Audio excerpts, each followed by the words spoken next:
સ્પર્ધાત્મક પરીક્ષાને લગતા દરેક વિષયોના વિડીયોઝ, ડેઇલી કરંટ અફેર્સ તથા નવી ભરતીની માહિતી મેળવવા માટે જોતા રહો અમારી યુટ્યુબ ચેનલ ICE રાજકોટ અને અમારી ચેનલને સબસ્ક્રાઇબ કરો તથા બેલ આઇકોન પ્રેસ કરો જેથી દરેક નવા વિડીયોની નોટિફિકેશન મેળવી શકો. નમસ્કાર મિત્રો, આઈસ મેજિક કરંટ અફેર્સના આ વિડીયોમાં વીક 5 અને તારીખ 24 જાન્યુઆરી 2021 થી તારીખ 30 જાન્યુઆરી 2021 સુધીના પરીક્ષાલક્ષી મહત્વના કરંટ અફેર્સનો સમાવેશ કરવામાં આવ્યો છે. સૌપ્રથમ જોઈએ હેડલાઇન્સ. કવિશ્રી રાજેશ વ્યાસને કવિશ્વર દલપતરામ સ્મૃતિ એવોર્ડ એનાયત.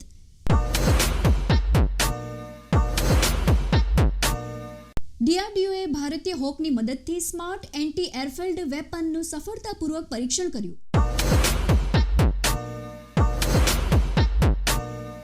પદ્મ પુરસ્કાર 2021.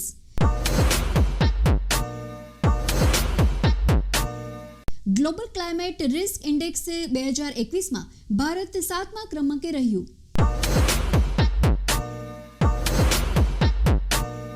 કેન્દ્ર સરકાર દ્વારા જૂના વાહનો પર ગ્રીન ટેક્સ વસૂલવામાં આવશે.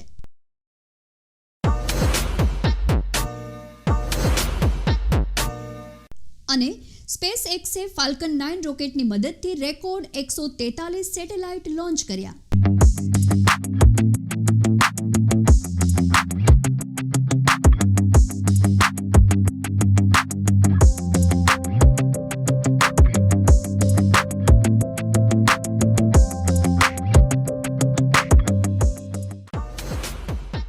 હવે જોઈએ વિગતવાર માહિતી. વિશ્વ શિક્ષણ દિવસ વિશે વાત કરીએ તો સમગ્ર વિશ્વમાં 24 જાન્યુઆરીના રોજ વિશ્વ શિક્ષણ દિવસની ઉજવણી કરવામાં આવે છે. આ દિવસની ઉજવણીનો પ્રારંભ વર્ષ 2019થી થયો છે. આ અંતર્ગત 24 જાન્યુઆરી 2019ના રોજ પ્રથમ વિશ્વ શિક્ષણ દિવસ અથવા તો પ્રથમ આંતરરાષ્ટ્રીય શિક્ષણ દિવસની ઉજવણી કરવામાં આવી હતી. સંયુક્ત રાષ્ટ્ર દ્વારા 3 ડિસેમ્બર 2018ના રોજ આ દિવસની ઉજવણીનો પ્રસ્તાવ પસાર કરવામાં આવ્યો હતો. આ દિવસની ઉજવણીનો મુખ્ય ઉદ્દેશ વિશ્વ શાંતિ તથા વિશ્વના વિકાસમાં શિક્ષણની ભૂમિકાને ઉજાગર કરવાનો છે. વિશ્વ શિક્ષણ દિવસ 2021ની theme recover and revitalise education for the COVID-19 generation છે. વિશ્વ શિક્ષણ દિવસ 24 જાન્યુઆરીના રોજ ઉજવવામાં આવે છે, જ્યારે ભારતમાં રાષ્ટ્રીય શિક્ષણ દિવસ 11 નવેમ્બરના રોજ ઉજવાય છે. રાષ્ટ્રીય બાલિકા દિવસ. ભારતમાં દર વર્ષે 24 જાન્યુઆરીના રોજ રાષ્ટ્રીય બાલિકા દિવસની ઉજવણી કરવામાં આવે છે. ભારતમાં છોકરીઓ પ્રત્યેના ભેદભાવ દૂર કરવા માટે આ દિવસની ઉજવણી કરવામાં આવે છે. ભારતમાં નારી શક્તિના પ્રતીક એવા શ્રીમતી ઇન્દિરા ગાંધી સૌપ્રથમ 24 જાન્યુઆરીના રોજ ભારતના વડાપ્રધાન બન્યા હતા. આથી 24 જાન્યુઆરીના રોજ રાષ્ટ્રીય બાલિકા દિવસની ઉજવણી કરવામાં આવે છે. રાષ્ટ્રીય બાલિકા દિવસની ઉજવણીની શરૂઆત વર્ષ 2008માં કેન્દ્ર સરકાર અને મહિલા અને બાળ વિકાસ મંત્રાલય દ્વારા કરવામાં આવી હતી. આ અગાઉ વર્ષ 2020ની રાષ્ટ્રીય બાલિકા દિવસની theme save the girl child હતી. ભારતમાં દર વર્ષે 24 જાન્યુઆરીના રોજ રાષ્ટ્રીય બાલિકા દિવસની ઉજવણી કરવામાં આવે છે, જ્યારે વિશ્વ બાલિકા દિવસ 11 ઓક્ટોબરના રોજ ઉજવાય છે. વર્ષ 2021માં રાષ્ટ્રીય બાલિકા દિવસ સપ્તાહની ઉજવણી 21 જાન્યુઆરીથી 26 જાન્યુઆરી સુધી કરવામાં આવી રહી છે.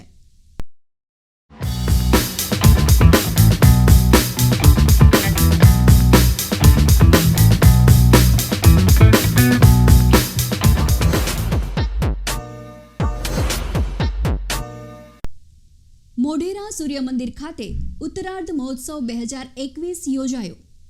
સુપ્રસિદ્ધ સૂર્ય મંદિર મોઢેરા ખાતે એક દિવસીય ઉત્તરાર્ધ મહોત્સવનો મુખ્યમંત્રી શ્રી વિજયભાઈ રૂપાણીએ ગાંધીનગરથી પ્રારંભ કરાવ્યો હતો. ઉત્તરાર્ધ ઉત્સવમાં મણિપુરી નૃત્ય, ઓડિસી નૃત્ય, કેરળ રાજ્યનું સુપ્રસિદ્ધ શાસ્ત્રીય નૃત્ય કથકલી અને દક્ષિણ ભારતના તમિલનાડુનું ભરતનાટ્યમ વિવિધ નામાંકિત કલાકારો દ્વારા રજૂ કરાયું હતું. કોરોનાને લીધે આ વખતે કોઈ પ્રેક્ષકોને મહોત્સવમાં હાજર રહેવાની મંજૂરી આપવામાં આવી ન હતી. ઉત્તરાર્ધ મહોત્સવ એ સૂર્યની પૂજા સાથે સંકળાયેલો ઉત્સવ છે. સૂર્યના મકર રાશિમાં પ્રવેશ બાદ એટલે કે ઉત્તરાયણ બાદ સામાન્ય રીતે જાન્યુઆરી મહિનાના 3જા સપ્તાહના અંતમાં દર વર્ષે ગુજરાતમાં આ ઉત્સવ યોજાય છે. સૂર્યમંદિર માટે પ્રસિદ્ધ મોઢેરા ગુજરાતના મહેસાણા જિલ્લાના બહુચરાજી તાલુકામાં આવેલું છે. ભારતમાં ગુજરાતના મોઢેરાના સૂર્યમંદિર ઉપરાંત ઓડિશાના કોણાર્કનું સૂર્યમંદિર અને કાશ્મીરના અનંતનાગ જિલ્લામાં આવેલું માર્તંડ સૂર્યમંદિર પ્રસિદ્ધ છે.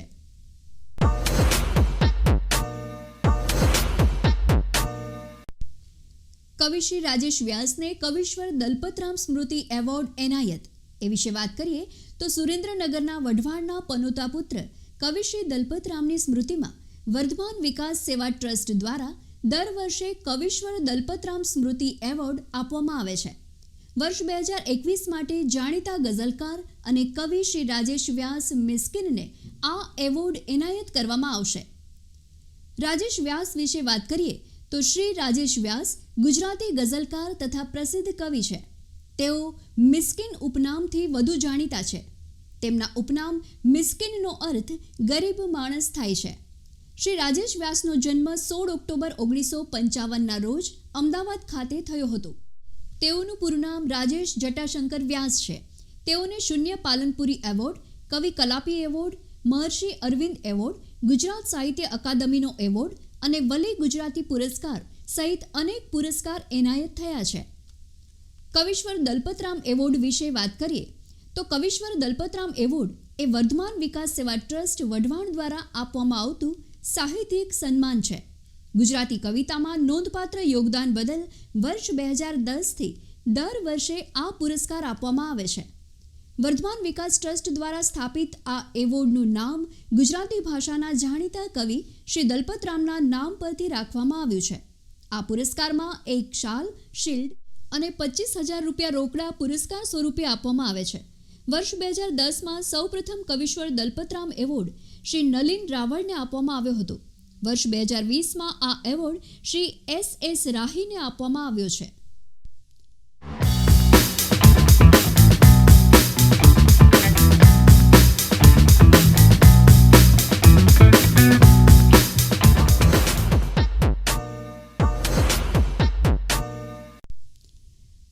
જાન્યુઆરી રાષ્ટ્રીય મતદાર દિન. ભારતમાં યુવા મતદાતાઓને જાગૃત કરવા માટે દર વર્ષે 25 જાન્યુઆરીના રોજ રાષ્ટ્રીય મતદાર દિવસની ઉજવણી કરવામાં આવે છે. આ ઉજવણીનો પ્રારંભ 25 જાન્યુઆરી 2011ના રોજ ભારતના મહિલા રાષ્ટ્રપતિ શ્રીમતી પ્રતિભાદેવી પાટીલે કરાવ્યો હતો. આથી વર્ષ 2021માં 11મા રાષ્ટ્રીય મતદાર દિવસની ઉજવણી કરવામાં આવી રહી છે.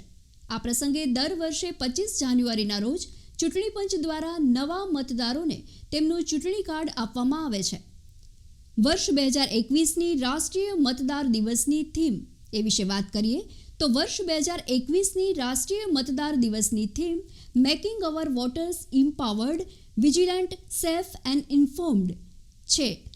ભારતના ચૂંટણી પંચના સ્થાપના દિવસ 25 જાન્યુઆરીને રાષ્ટ્રીય મતદાર દિવસ તરીકે ઉજવવામાં આવે છે.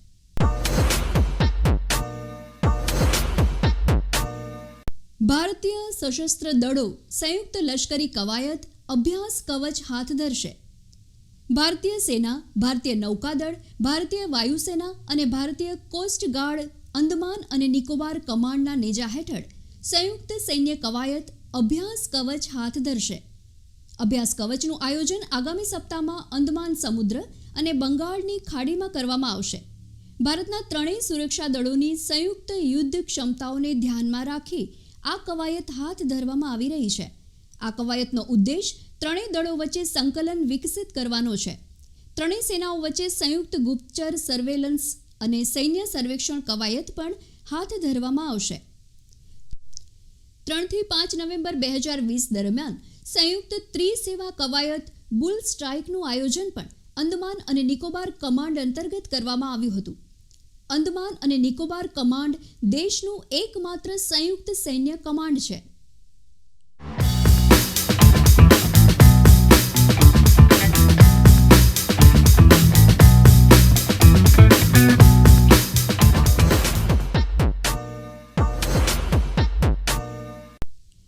DRDO એ ભારતીય હોકની મદદથી સ્માર્ટ એન્ટી એરફિલ્ડ વેપનનું સફળતાપૂર્વક પરીક્ષણ કર્યું.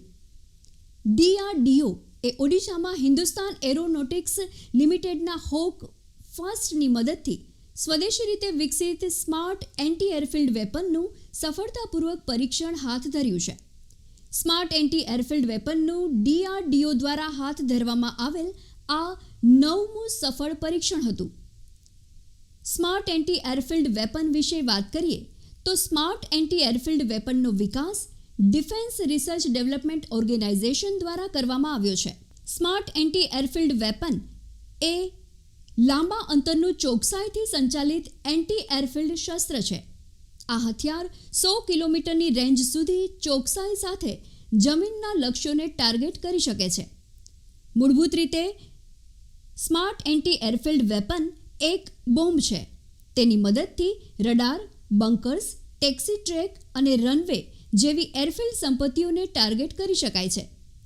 સ્માર્ટ એન્ટી એરફિલ્ડ વેપન પ્રોજેક્ટને કેન્દ્ર સરકાર દ્વારા વર્ષ 2013માં મંજૂરી આપવામાં આવી હતી. વર્ષ 2020માં કેન્દ્ર સરકારે ભારતીય નૌકાદળ અને ભારતીય વાયુસેના માટે સ્માર્ટ એન્ટી એરફિલ્ડ વેપન પ્રોજેક્ટને મંજૂરી આપી હતી. હોક એરક્રાફ્ટ વિશે વાત કરીએ તો હોક એરક્રાફ્ટ એ હિન્દુસ્તાન એરોનોટિક્સ લિમિટેડ દ્વારા વિકસાવવામાં આવેલ છે. તે ટેન્ડમ સીટ વ્યવસ્થા ધરાવતું એરક્રાફ્ટ છે. ટેન્ડમ સીટ વ્યવસ્થા એટલે એકની પાછળ એક સીટ હોય તેવી વ્યવસ્થા. આ aircraft integrated attack system, radio અને ઇનર્શિયલ નેવિગેશન સિસ્ટમ ધરાવે છે. વર્ષ 2020માં પ્રકાશિત સિપ્રીના અહેવાલ મુજબ ભારત મોટા શસ્ત્ર નિકાસકારોની યાદીમાં 23મા ક્રમાંકે છે. ડિફેન્સ ફાયર પાવર ઇન્ડેક્સ 2021માં ભારત ચોથા ક્રમાંકે રહ્યું છે.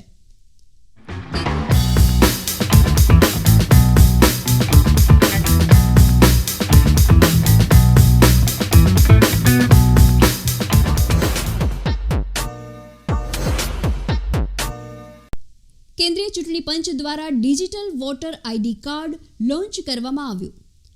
ઇલેક્શન કમિશન ઓફ ઇન્ડિયા દ્વારા રાષ્ટ્રીય મતદાર દિવસ નિમિત્તે electronic electoral photo identity card programme શરૂ કરવામાં આવ્યો હતો.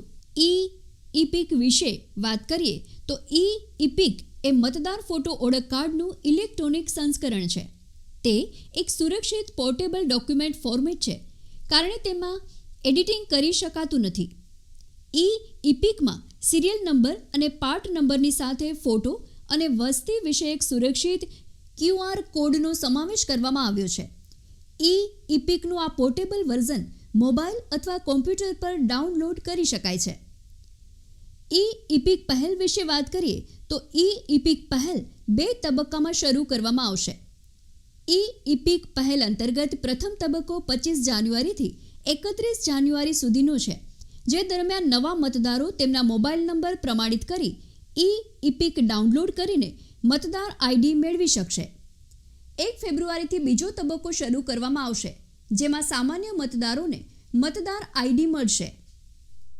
મતદાર આઈડીના ડિજિટલાઇઝેશનનું મહત્વ એ વિશે વાત કરીએ તો આ ઇલેક્ટ્રોનિક કાર્ડની મદદથી કેન્દ્રીય ચૂંટણી પંચને હાર્ડ નકલોના છાપકામ અને વિતરણ ખર્ચ બચાવવામાં મદદ મળશે. મતદાનના દિવસે મતદારની કાપલી કે સ્લીપને વહન કરવાની જરૂરિયાત દૂર થશે. કેન્દ્રીય ચૂંટણી પંચ એ વિશે વાત કરીએ તો ચૂંટણી પંચની સ્થાપના 25 જાન્યુઆરી 1950ના રોજ થઈ હતી.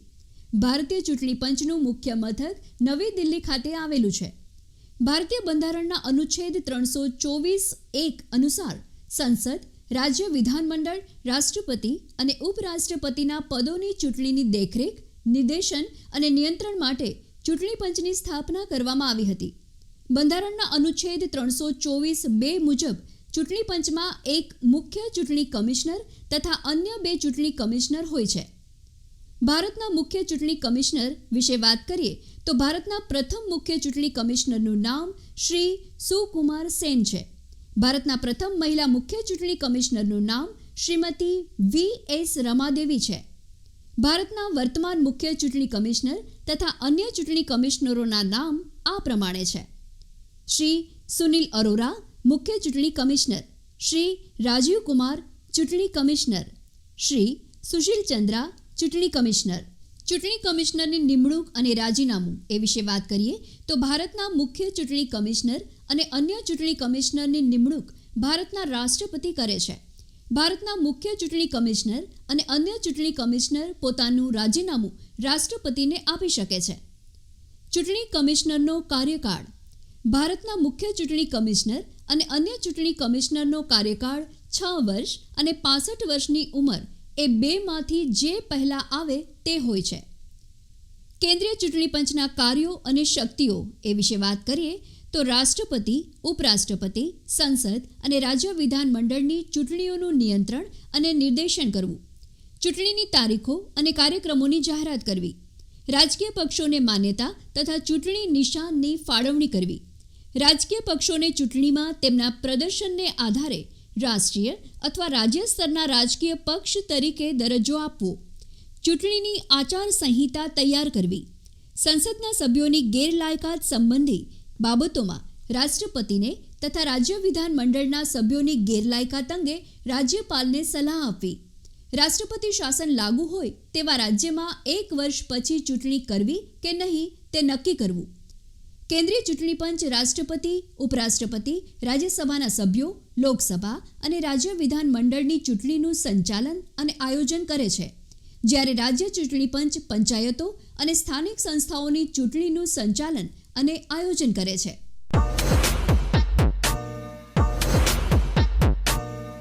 બોતેરમાં પ્રજાસત્તાક દિવસની રાષ્ટ્રકક્ષાની ઉજવણી. 26 જાન્યુઆરી 2021ના રોજ સમગ્ર ભારતમાં 72માં પ્રજાસત્તાક પર્વની ભવ્ય ઉજવણી કરવામાં આવી છે. આ પ્રસંગે ભારતના રાષ્ટ્રપતિ શ્રી રામનાથ કોવિંદ અને વડાપ્રધાન શ્રી નરેન્દ્રભાઈ મોદી નવી દિલ્હીમાં રાજપથ પર રિપબ્લિક પરેડમાં સામેલ થયા હતા. તેમજ રાષ્ટ્રપતિ શ્રી રામનાથ કોવિંદે તિરંગો લહેરાવી સલામી આપી હતી. મુખ્ય અતિથિની હાજરી વગર 72માં પ્રજાસત્તાક પર્વની ઉજવણી એ વિશે વાત કરીએ તો 55 વર્ષમાં પ્રથમ વખત એવું થયું કે રિપબ્લિક પરેડમાં કોઈ ચીફ ગેસ્ટ સામેલ થયા ન હતા. આ પહેલાં ભારતમાં વર્ષ 1952, 1953 અને 1966માં પણ ગણતંત્ર દિવસ પરેડમાં કોઈ ચીફ ગેસ્ટ સામેલ થયા ન હતા. ભારતમાં વર્ષ 2020ના 71માં પ્રજાસત્તાક પર્વના મુખ્ય અતિથિ તરીકે બ્રાઝિલના રાષ્ટ્રપતિ શ્રી જેર બોલ્સોનારો ઉપસ્થિત રહ્યા હતા. ગુજરાતના મોઢેરાના સૂર્ય મંદિરના ટેબ્લોનું ભારે આકર્ષણ. 26 જાન્યુઆરી 2021ના રોજ નવી દિલ્હી ખાતે 72માં પ્રજાસત્તાક પર્વની ઉજવણી નિમિત્તે યોજાયેલ પરેડમાં ગુજરાત તરફથી મોઢેરાના સૂર્ય મંદિરના ટેબ્લો સાથે 12 મહિલા કલાકારોએ ટિપ્પણી નૃત્ય પ્રસ્તુત કર્યું હતું. 72માં પ્રજાસત્તાક પર્વની રાજ્ય કક્ષાની ઉજવણી એ વિશે વાત કરીએ તો 26 જાન્યુઆરી 2021ના રોજ ગુજરાતમાં 72માં પ્રજાસત્તાક દિવસની રાજ્ય કક્ષાની ઉજવણી ગુજરાતના દાહોદ જિલ્લામાં કરવામાં આવી હતી.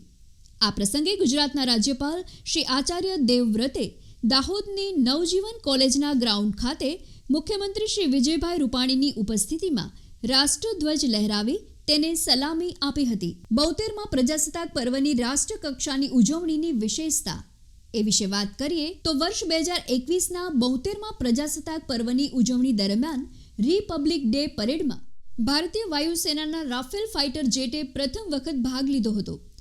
72માં ગણતંત્ર દિવસની પરેડનું એક મુખ્ય આકર્ષણ બાંગ્લાદેશની સૈનિક ટુકડી રહી હતી, જેનું નેતૃત્વ લેફ્ટનન્ટ કર્નલ મોહમ્મદ શમૂર શાબાને કર્યું હતું. બાંગ્લાદેશની સૈનિક ટુકડીએ પ્રથમ વખત આપણા ગણતંત્ર દિવસ સમારંભમાં ભાગ લીધો હતો. વડાપ્રધાન શ્રી નરેન્દ્રભાઈ મોદી ઇન્ડિયા ગેટના વોર મેમોરિયલ પર શહીદોને શ્રદ્ધાંજલિ આપવા પહોંચ્યા હતા. આ દરમિયાન તેમણે ગુજરાતના જામનગરના રોયલ ફેમિલી દ્વારા ગિફ્ટમાં આપવામાં આવેલી પાઘડી પહેરી હતી. 26 જાન્યુઆરીને પ્રજાસત્તાક દિવસ તરીકે શા માટે ઉજવવામાં આવે છે એ વિશે વાત કરીએ તો આઝાદી પૂર્વે ભારત પર અંગ્રેજોનું શાસન હતું. ભારત અને પાકિસ્તાન બંને એક સાથે આઝાદ થયા હતા. તેમ છતાં પાકિસ્તાન ઈસવીસન 1956 સુધી બ્રિટનના તાબા હેઠળ રહ્યું હતું, જ્યારે ભારત અંગ્રેજોના તાબા હેઠળ ન રહ્યું અને 1949માં બંધારણની રચના વખતથી જ તેણે પોતાને પ્રજાસત્તાક જાહેર કરી દીધું હતું. જોકે આઝાદી બાદ ભારત આંતરિક રીતે સ્વતંત્ર હતું, પરંતુ બાહ્ય રૂપથી બ્રિટિશ રાજ્યને આધીન હતું. આથી બ્રિટનના તત્કાલીન રાજા જ્યોર્જ છઠ્ઠાના પ્રતિનિધિ તરીકે લોર્ડ માઉન્ટબેટને સ્વતંત્ર ભારતના પ્રથમ ગવર્નર જનરલ બનાવવામાં આવ્યા હતા. આ સમયે આ ગવર્નર જનરલ જ ભારતનું પ્રતિનિધિત્વ કરતા હતા આઝાદી બાદ ભારતના બંધારણની રચના કરવામાં આવી. ભારતીય બંધારણના આમુખમાં ભારતને પ્રજાસત્તાક જાહેર કરવામાં આવ્યું. પ્રજાસત્તાક એટલે લોકો દ્વારા અને લોકો માટેનું શાસન. ભારતનું આમુખ સ્પષ્ટ શબ્દોમાં જાહેર કરે છે કે બંધારણ હેઠળ તમામ અધિકૃતતાનો સ્ત્રોત ભારતના લોકો જ છે અને ભારત પર કોઈ બાહ્ય અધિકૃતતાને અવકાશ નથી. 26 જાન્યુઆરી 1950ના રોજ ભારતનું બંધારણ અમલમાં આવ્યું અને આ સાથે જ બ્રિટનના રાજા કે સમ્રાટની ભારત પરની કાનૂની કે બંધારણીય અધિકૃતતા સમાપ્ત થઈ ગઈ. ભારત આંતરિક તેમજ બાહ્ય એમ બંને રીતે સ્વતંત્ર થઈ ગયું. ભારતમાં ગવર્નર જનરલના પદનો અંત આવ્યો અને ડૉક્ટર રાજેન્દ્ર પ્રસાદ ભારતના પ્રથમ રાષ્ટ્રપતિ બન્યા અને ભારત કાનૂની દ્રષ્ટિએ સાચા અર્થમાં પ્રજાસત્તાક રાષ્ટ્ર બન્યું. આથી જ દર વર્ષે 26 જાન્યુઆરીનો દિવસ ભારતમાં પ્રજાસત્તાક દિન તરીકે ઉજવાય છે.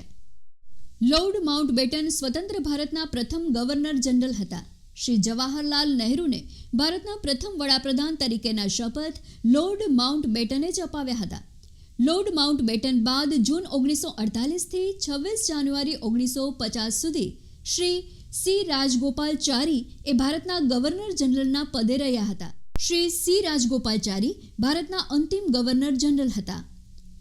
પ્રજાસત્તાક દેશ કોને કહે છે એ વિશે વાત કરીએ તો જે દેશના રાષ્ટ્રપ્રમુખ વંશ પરંપરાગત રીતે ન આવતા પ્રત્યક્ષ કે પરોક્ષ ચૂંટણી દ્વારા ચૂંટાઈને આવે તેવા જ દેશને પ્રજાસત્તાક કહેવાય છે. ભારતના બંધારણની રચનાનો સંક્ષિપ્ત ઇતિહાસ. બંધારણ નિર્માણનો સૌ પ્રથમ પ્રયાસ એ વિશે વાત કરીએ તો ભારતના બંધારણના નિર્માણનો સૌ પ્રથમ પ્રયાસ 10 ઓગસ્ટ 1928ના રોજ રજૂ થયેલા નહેરુ રિપોર્ટમાં થયો હતો. આથી નહેરુ રિપોર્ટને બંધારણની બ્લુ પ્રિન્ટ કહેવામાં આવે છે. આ રિપોર્ટ શ્રી મોતીલાલ નહેરુની અધ્યક્ષતામાં બનેલી એક સમિતિ દ્વારા તૈયાર કરવામાં આવ્યો હતો. બંધારણ સભાના અધ્યક્ષ વિશે વાત કરીએ તો ભારતના બંધારણના નિર્માણ માટે બંધારણ સભાની પ્રથમ બેઠક 9 ડિસેમ્બર 1946ના રોજ નવી દિલ્હીના વર્તમાન સંસદ ભવનના સેન્ટ્રલ હોલમાં મળી હતી. બંધારણ સભાની આ પ્રથમ બેઠકમાં બંધારણ સભાના કાર્યકારી અધ્યક્ષ તરીકે ડૉક્ટર સચ્ચિદાનંદ સિન્હાની નિમણૂક કરવામાં આવી હતી.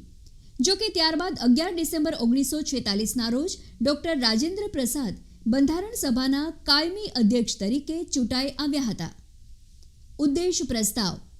બંધારણ સભામાં 13 ડિસેમ્બર 1946ના રોજ શ્રી જવાહરલાલ નહેરુ દ્વારા ઉદ્દેશ પ્રસ્તાવ રજૂ કરવામાં આવ્યો હતો. 22 જાન્યુઆરી 1947ના રોજ આ ઉદ્દેશ પ્રસ્તાવ સ્વીકારવામાં આવ્યો. આગળ જતાં આ ઉદ્દેશ પ્રસ્તાવ બંધારણનું આમુખ બન્યો. બંધારણ સભાના કાર્યો એ વિશે વાત કરીએ તો બંધારણ સભાના મુખ્ય 2 કાર્યો હતા: બંધારણનું નિર્માણ અને દેશ માટે સામાન્ય કાયદાઓનું ઘડતર. જ્યારે બંધારણ સભા બંધારણના નિર્માણ માટે મળતી હતી ત્યારે તેના અધ્યક્ષ ડૉક્ટર રાજેન્દ્ર પ્રસાદ રહેતા અને બંધારણ સભા જ્યારે દેશ માટે સામાન્ય કાયદાઓનું ઘડતર કરવા માટે મળતી ત્યારે એક ધારાકીય સંસ્થા તરીકેની તેની ભૂમિકા રહેતી હતી. આ દરમિયાન તેના અધ્યક્ષ શ્રી ગણેશ વાસુદેવ માવડંકર રહેતા હતા. ધારાકીય સંસ્થા તરીકે બંધારણ સભા. એક ધારાકીય સંસ્થા તરીકે બંધારણ સભા સૌ પ્રથમ વખત 17 નવેમ્બર 1947ના રોજ મળી હતી અને આ બેઠકમાં જ શ્રી ગણેશ વાસુદેવ માવડંકર સ્પીકર તરીકે ચૂંટાઈ આવ્યા હતા. બંધારણ સભા સ્વતંત્ર ભારતની પ્રથમ સંસદ બની હતી. મુસદ્દા સમિતિ એ વિશે વાત કરીએ તો ભારતના બંધારણના ઘડતર માટે અનેક સમિતિઓની રચના કરવામાં આવી હતી. આ તમામ સમિતિઓમાં મુસદ્દા સમિતિ સૌથી મહત્વની હતી. આ સમિતિનું કાર્ય બંધારણનું પ્રારૂપ તૈયાર કરવાનું હતું. આ સમિતિમાં કુલ 7 સભ્યો હતા. આ સમિતિના અધ્યક્ષ તરીકે ડૉક્ટર બાબા સાહેબ આંબેડકરની નિમણૂક કરવામાં આવી હતી. બંધારણ નિર્માણ સ્વીકાર અને અમલ. બંધારણ સભા દ્વારા કુલ 11 સત્રો યોજીને 2 વર્ષ 11 મહિના અને 18 દિવસમાં બંધારણ તૈયાર કરવામાં આવ્યું હતું. બંધારણના વિવિધ ભાગોના અભ્યાસ માટે બંધારણ સભાની કુલ 166 બેઠકો મળી હતી. બંધારણ સભા એ બંધારણનું પ્રથમ વાંચન 17 ઓક્ટોબર 1949, બીજું વાંચન 16 નવેમ્બર 1949 અને ત્રીજું વાંચન 26 નવેમ્બર 1949ના રોજ પૂરું કર્યું હતું. 26 નવેમ્બર 1949ના રોજ ભારતીય બંધારણનો સ્વીકાર કરવામાં આવ્યો હતો અને બંધારણ સભાના કુલ 299 સભ્યોમાંથી તે સમયે હાજર 284 સભ્યોએ બંધારણ પર હસ્તાક્ષર કર્યા હતા અને નાગરિકત્વ, ચૂંટણીઓ, કામચલાઉ સંસદ, કામચલાઉ અને પરિવર્તનશીલ જોગવાઈઓ તાત્કાલિક એટલે કે 26 નવેમ્બર 1949ના રોજ અમલમાં આવી ગઈ. ત્યારબાદ 26 જાન્યુઆરી 1950ના રોજ ભારતના સંપૂર્ણ બંધારણનો અમલ કરવામાં આવ્યો. ભારતીય રાષ્ટ્રીય કોંગ્રેસે ઈસવીસન 1930ના લાહોર અધિવેશનમાં 26 જાન્યુઆરીને પૂર્ણ સ્વરાજ દિવસ તરીકે ઉજવવાનું નક્કી કર્યું હતું. આથી 26 જાન્યુઆરીના રોજ ભારતનું સંપૂર્ણ બંધારણ લાગુ કરવામાં આવ્યું હતું. બંધારણ સભા દ્વારા 24 જાન્યુઆરી 1950ના રોજ ભારતના રાષ્ટ્રીય ગીત અને રાષ્ટ્રીય ગાનનો સ્વીકાર કરવામાં આવ્યો હતો. ભારતમાં 26 નવેમ્બર 1949ના રોજ બંધારણનો સ્વીકાર કરવામાં આવ્યો હતો. આથી ભારતમાં નવેમ્બર કાયદા દિવસ અથવા તો બંધારણ દિવસ તરીકે ઉજવાય છે. ભારતીય બંધારણના પરીક્ષાલક્ષી અત્યંત મહત્વના કેટલાક સુધારાઓ એ વિશે વાત કરીએ તો ભારતીય બંધારણના ભાગ 20ના અનુચ્છેદ 368 અનુસાર ભારતના બંધારણમાં સુધારો થઈ શકે છે. આ અંતર્ગત 26 જાન્યુઆરી 2021 સુધીમાં ભારતના બંધારણમાં કુલ 104 સુધારાઓ થયા છે. ગયા વર્ષે ભારતની લોકસભા અને રાજ્યની વિધાનસભાઓમાં એસસી તથા એસટી સમુદાય માટે અનામત બેઠકો રાખવા અંગેની મુદત 10 વર્ષ વધારવા માટે ભારતના બંધારણમાં 104મો સુધારો કરવામાં આવ્યો છે. ભારતીય બંધારણમાં અત્યાર સુધી થયેલા 104 સુધારાઓમાંથી પરીક્ષાની દ્રષ્ટિએ અત્યંત અગત્યના કેટલાક સુધારાઓ આ પ્રમાણે છે. 7મો બંધારણીય સુધારો 1956 એ વિશે વાત કરીએ તો રાજ્ય પુનર્રચના પંચના રિપોર્ટ અનુસાર ભાષાને આધારે રાજ્યોની પુનર્રચના કરવા માટે ભારતના બંધારણમાં આ સુધારો કરવામાં આવ્યો હતો. આઝાદી સમયે ભારતમાં ક, ખ, ગ, ઘ એમ કુલ 4 વર્ગોમાં રાજ્યો અસ્તિત્વમાં હતા. આ 7મા બંધારણીય સુધારાથી ભારતમાં આ 4 વર્ગોના રાજ્યોની જગ્યાએ નવા 14 રાજ્યો અને 6 કેન્દ્ર શાસિત પ્રદેશો અસ્તિત્વમાં આવ્યા. 42મો બંધારણીય સુધારો 1976 એ વિશે વાત કરીએ તો બંધારણનો 42મો સુધારો સૌથી મહત્વનો બંધારણીય સુધારો છે. તેને મિની કોન્સ્ટિટ્યુશન અથવા તો લઘુ બંધારણ તરીકે પણ ઓળખવામાં આવે છે. આ સુધારા દ્વારા શ્રી સ્વર્ણસિંહ સમિતિની ભલામણો લાગુ કરવામાં આવી હતી. આ સુધારાની કેટલીક મુખ્ય જોગવાઈઓ આ પ્રમાણે છે. બંધારણના આમુખમાં સમાજવાદી, ધર્મનિરપેક્ષ અને અખંડતા એમ કુલ નવા 3 શબ્દો ઉમેરાયા. બંધારણમાં નવા ભાગ 4ક દ્વારા મૂળભૂત ફરજો ઉમેરવામાં આવી. કેબિનેટની સલાહ રાષ્ટ્રપતિ માટે બંધનકર્તા બનાવવામાં આવી. લોકસભા અને વિધાનસભા કાર્યકાળને 5 વર્ષથી 6 વર્ષ કરાયા. બંધારણીય સુધારાઓને ન્યાયિક તપાસમાંથી મુક્ત કરવામાં આવ્યા. 3 નવા માર્ગદર્શક સિદ્ધાંતનો ઉમેરો. 44મો બંધારણીય સુધારો 1978 એ વિશે વાત કરીએ તો 42મા બંધારણીય સુધારા દ્વારા લાગુ કરવામાં આવેલી કેટલીક જોગવાઈઓને રદ કરવા માટે જનતા સરકાર દ્વારા આ 44મો બંધારણીય સુધારો કરવામાં આવ્યો હતો. જેની કેટલીક મુખ્ય જોગવાઈઓ આ પ્રમાણે છે. લોકસભા અને વિધાનસભાની મુદ્દત પૂર્વવત 5 વર્ષ કરવામાં આવી. રાષ્ટ્રીય કટોકટીના સંદર્ભમાં આંતરિક અશાંતિ શબ્દની જગ્યાએ સશસ્ત્ર વિદ્રોહ શબ્દ ઉમેરવામાં આવ્યો. ફક્ત કેબિનેટની લેખિત ભલામણ દ્વારા જ રાષ્ટ્રપતિ રાષ્ટ્રીય કટોકટીની જાહેરાત કરી શકે તેવી જોગવાઈ કરવામાં આવી. મૂળભૂત અધિકારોની યાદીમાંથી સંપત્તિનો અધિકાર સમાપ્ત કરવામાં આવ્યો અને તેને ફક્ત કાનૂની અધિકાર બનાવવામાં આવ્યો. રાષ્ટ્રીય કટોકટી વખતે અનુચ્છેદ 20 અને 21 દ્વારા આપવામાં આવેલા મૂળભૂત અધિકારો પર રોક લગાવી શકાશે નહીં. 52મો બંધારણીય સુધારો 1985 એ વિશે વાત કરીએ તો આ સુધારો પક્ષ પલટા વિરોધી કાયદા તરીકે ઓળખાય છે. આ સુધારા દ્વારા બંધારણમાં 10મી અનુસૂચિ જોડવામાં આવી. તેમાં સંસદ કે વિધાનસભાનો કોઈ સભ્ય પક્ષ બદલે તો તેનું સભ્યપદ સમાપ્ત કરવાની જોગવાઈ છે. 61મો બંધારણીય સુધારો 1989 એ વિશે વાત કરીએ તો આ સુધારાથી મતાધિકારની વય મર્યાદા 21 વર્ષથી ઘટાડીને 18 વર્ષ કરવામાં આવી. 73મો બંધારણીય સુધારો 1992 આ સુધારાથી પંચાયતી રાજ વ્યવસ્થા અમલમાં આવી. આ માટે બંધારણમાં ભાગ 9 અને પરિશિષ્ટ 11 ઉમેરવામાં આવ્યા. 74મો બંધારણીય સુધારો 1992 એ વિશે વાત કરીએ તો આ સુધારા દ્વારા નગરપાલિકાને બંધારણીય સ્થિતિ અને સુરક્ષા આપવામાં આવી. આ માટે બંધારણમાં ભાગ 9 ક અને પરિશિષ્ટ 12 ઉમેરવામાં આવ્યા. 86મો બંધારણીય સુધારો 2002 એ વિશે વાત કરીએ તો આ સુધારા દ્વારા 6 થી 14 વર્ષના બાળકોને મફત અને ફરજિયાત શિક્ષણનો મૂળભૂત અધિકાર આપવામાં આવ્યો. આ માટે બંધારણમાં અનુચ્છેદ 21 ક તથા 51 ક ઢ ઉમેરવામાં આવી, જેના દ્વારા નવી 11મી મૂળભૂત ફરજ અસ્તિત્વમાં આવી. 93મો બંધારણીય સુધારો 2006 એ વિશે વાત કરીએ તો આ સુધારા દ્વારા સામાજિક અને શૈક્ષણિક દ્રષ્ટિએ પછાતો માટે એટલે કે અન્ય પછાત વર્ગ માટે શૈક્ષણિક સંસ્થાઓમાં અનામતની વ્યવસ્થા કરવામાં આવી. આ માટે અનુચ્છેદ 15માં પરિવર્તન કરવામાં આવ્યું. 94મો બંધારણીય સુધારો 2011 આ સુધારા દ્વારા ભારતમાં સહકારી મંડળીઓને બંધારણીય સ્થાન અને સંરક્ષણ આપવામાં આવ્યું. 101મો બંધારણીય સુધારો 2016 ભારતમાં જીએસટી લાગુ કરવા માટે આ સુધારો કરવામાં આવ્યો છે.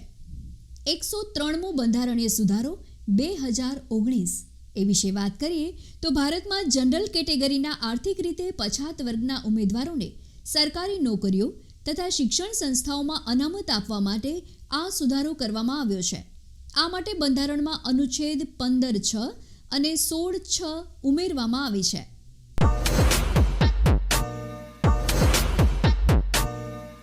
પદ્મ પુરસ્કાર 2021 એ વિશે વાત કરીએ તો ભારતમાં દર વર્ષે પ્રજાસત્તાક દિન નિમિત્તે પ્રજાસત્તાક દિવસની પૂર્વ સંધ્યાએ પદ્મ પુરસ્કાર વિજેતાઓની જાહેરાત કરવામાં આવે છે.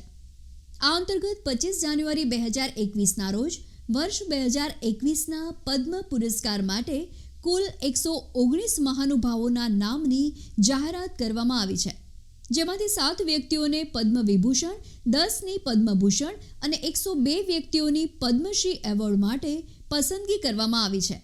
વર્ષ 2021 માટેના પદ્મ પુરસ્કાર વિજેતાઓની યાદીમાં 29 મહિલાઓ તથા 10 ફોરેનરનો સમાવેશ થાય છે. તેમજ વર્ષ 2021માં કુલ 16 વ્યક્તિઓને મરણોપરાંત અને 1 ટ્રાન્સજેન્ડર વ્યક્તિને આ એવોર્ડ એનાયત થયો છે, જ્યારે આ યાદીમાં ગુજરાત સાથે સંકળાયેલ હોય તેવા 7 વ્યક્તિઓનો સમાવેશ થયો છે. પદ્મ વિભૂષણ 2021 વિજેતા મહાનુભાવોના નામ આ મુજબ છે: શ્રી શિન્ઝો આબે, શ્રી એસપી બાલાસુબ્રમણ્યમ મરણોપરાંત, ડૉક્ટર બેલ્લે મોનપ્પા હેગડે, શ્રી નરેન્દર સિંહ કાપાની, મૌલાના વિહુદ્દીન ખાન, શ્રી બીબી લાલ, શ્રી સુદર્શન સાહુ. પદ્મભૂષણ વિજેતા 2021ના મહાનુભાવોના નામ આ મુજબ છે: શ્રીમતી કૃષ્ણન નૈયર શાંતાકુમારી ચિત્રા, શ્રી તરુણ ગોગોઈ મરણોપરાંત, શ્રી ચંદ્રશેખર કમરા, શ્રીમતી સુમિત્રા મહાજન, શ્રી નૃપેન્દ્ર મિશ્રા, શ્રી રામવિલાસ પાસવાન મરણોપરાંત, શ્રી કેશુભાઈ પટેલ મરણોપરાંત, શ્રી કાલબે સાદિક મરણોપરાંત, શ્રી રજનીકાંત દેવીદાસ શ્રોફ, શ્રી તારલોચન સિંહ. વર્ષ 2021ના પદ્મભૂષણ એવોર્ડ વિજેતાઓમાં ગુજરાતમાંથી એકમાત્ર શ્રી કેશુભાઈ પટેલનો સમાવેશ થયો છે. પદ્મ પુરસ્કાર 2021 વિજેતા ગુજરાતી મહાનુભાવોના નામ આ મુજબ છે: શ્રી કેશુભાઈ પટેલ મરણોપરાંત, શ્રી દાદુદાન ગઢવી, શ્રી મહેશ કનોડિયા અને શ્રી નરેશભાઈ કનોડિયા સંયુક્ત રીતે, શ્રી ચંદ્રકાંત મહેતા. ગુજરાત સાથે સંકળાયેલા અને હાલ મહારાષ્ટ્રમાં સ્થાયી થયેલા લિજ્જત પાપડના સ્થાપક જસવંતીબેન પોપટને પદ્મશ્રી પુરસ્કાર એનાયત થયો છે. ગુજરાતના કચ્છમાં જન્મેલા અને યુનાઇટેડ ફોસ્ફરસ લિમિટેડના સ્થાપક ઉદ્યોગપતિ શ્રી રજનીકાંત શ્રોફને પદ્મભૂષણ પુરસ્કાર એનાયત થયો છે, જ્યારે સ્પેનમાં જન્મેલા પ્રસિદ્ધ ગુજરાતી સાહિત્યકાર શ્રી ફાધર વાલેસને મરણોપરાંત પદ્મશ્રી પુરસ્કાર એનાયત કરવામાં આવ્યો છે. ભારતના સર્વોચ્ચ એવોર્ડ વિશે વાત કરીએ તો ભારતના સર્વોચ્ચ એવોર્ડ ક્રમશઃ આ મુજબ છે: ભારત રત્ન, પદ્મ વિભૂષણ, પદ્મભૂષણ અને પદ્મશ્રી. ભારતમાં માર્ચ-એપ્રિલ 2020 દરમિયાન રાષ્ટ્રપતિ ભવન ખાતે યોજાનાર સમારોહમાં આ મહાનુભાવોને ભારતના રાષ્ટ્રપતિ શ્રી રામનાથ કોવિંદના હસ્તે એવોર્ડ એનાયત થશે.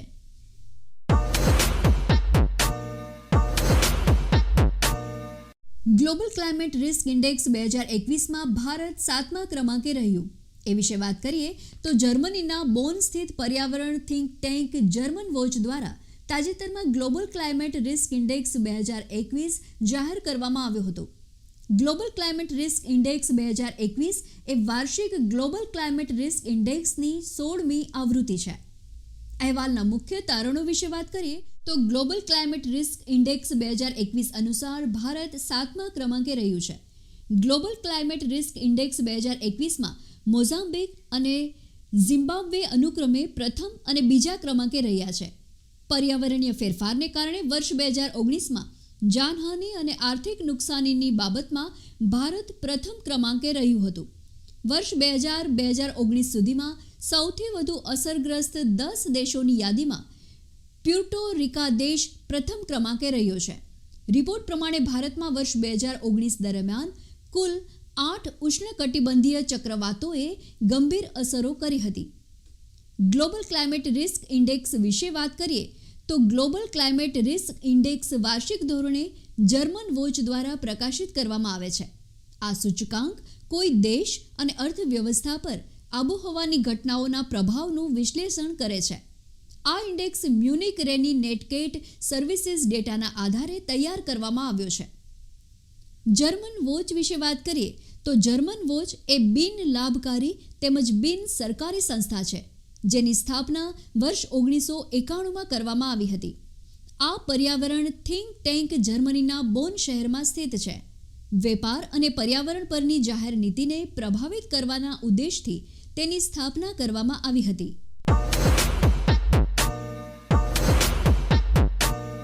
બીએસએફ દ્વારા ઓપરેશન સર્દ હવા રાજસ્થાનની પશ્ચિમ સરહદ પર શરૂ કરવામાં આવ્યું. 21 જાન્યુઆરી 2021ના રોજ બોર્ડર સિક્યુરિટી ફોર્સ દ્વારા રાજસ્થાનની પશ્ચિમ સરહદ પર ઓપરેશન સર્દ હવા શરૂ કરવામાં આવ્યું હતું.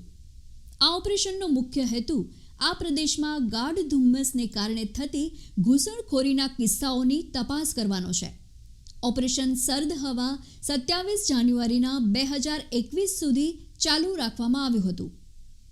ઓપરેશન સર્દ હવા વિશે વાત કરીએ તો આંતરરાષ્ટ્રીય સરહદ પર બાજ નજર રાખવા માટે ઓપરેશન સર્દ હવા શરૂ કરાયું હતું.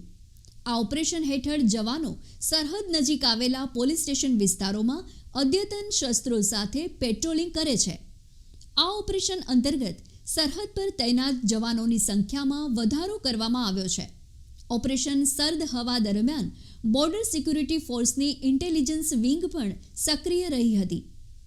બોર્ડર સિક્યુરિટી ફોર્સ વિશે વાત કરીએ તો બોર્ડર સિક્યુરિટી ફોર્સની સ્થાપના 1 ડિસેમ્બર 1965ના રોજ કરવામાં આવી હતી. તેનું મુખ્ય મથક નવી દિલ્હી ખાતે આવેલું છે. બોર્ડર સિક્યુરિટી ફોર્સનું મુખ્ય કાર્ય ભારતની સરહદોની સુરક્ષા સુનિશ્ચિત કરવાનું છે. તે કેન્દ્રના ગૃહ મંત્રાલય અંતર્ગત કાર્યરત છે. તેનું આદર્શ વાક્ય જીવન પર્યંત કર્તવ્ય છે.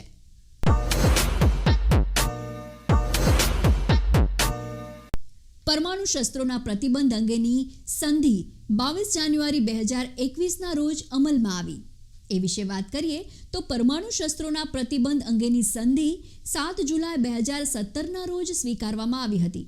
આ સંધિ તાજેતરમાં 22 જાન્યુઆરી 2021ના રોજ અમલમાં આવી છે.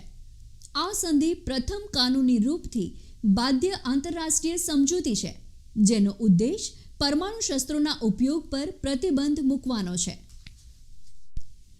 ભારતે પરમાણુ શસ્ત્રોના પ્રતિબંધ અંગેની સંધિનું સમર્થન ન કર્યું. એ વિશે વાત કરીએ તો ભારતે તાજેતરમાં એક ઘોષણા કરી હતી કે તે પરમાણુ શસ્ત્રોના પ્રતિબંધ અંગેની સંધિનું સમર્થન કરતું નથી અને તે સંધિ માટે બાધ્ય નથી. પૃષ્ઠભૂમિ એ વિશે વાત કરીએ તો પરમાણુ શસ્ત્રોના પ્રતિબંધ અંગેની સંધિને સંયુક્ત રાષ્ટ્ર મહાસભા દ્વારા વર્ષ 2017માં મંજૂરી આપવામાં આવી હતી. જો કે ફક્ત 120 સભ્યોએ આ સંધિ પર હસ્તાક્ષર કર્યા છે.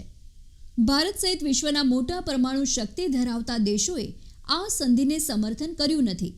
અન્ય પરમાણુ શક્તિ ધરાવતા દેશો કે જેઓએ આ સંધિને સમર્થન કર્યું નથી તેમાં ચીન, અમેરિકા, ફ્રાન્સ, જાપાન, ઉત્તર કોરિયા, રશિયા, પાકિસ્તાન અને ઇઝરાયલનો સમાવેશ થાય છે. પરમાણુ શસ્ત્રોના પ્રતિબંધ અંગેની સંધિની વિશેષતાઓ એ વિશે વાત કરીએ તો આ સંધિ રાષ્ટ્રીય ક્ષેત્રો પર પરમાણુ હથિયારોના ઉપયોગ પર પ્રતિબંધ લગાવે છે. આ સંધિ પર હસ્તાક્ષર કરનાર રાષ્ટ્રએ તેના પરમાણુ શસ્ત્રોના પરીક્ષણથી પ્રભાવિત રાષ્ટ્રને પૂરતી સહાય પૂરી પાડવી જોઈએ.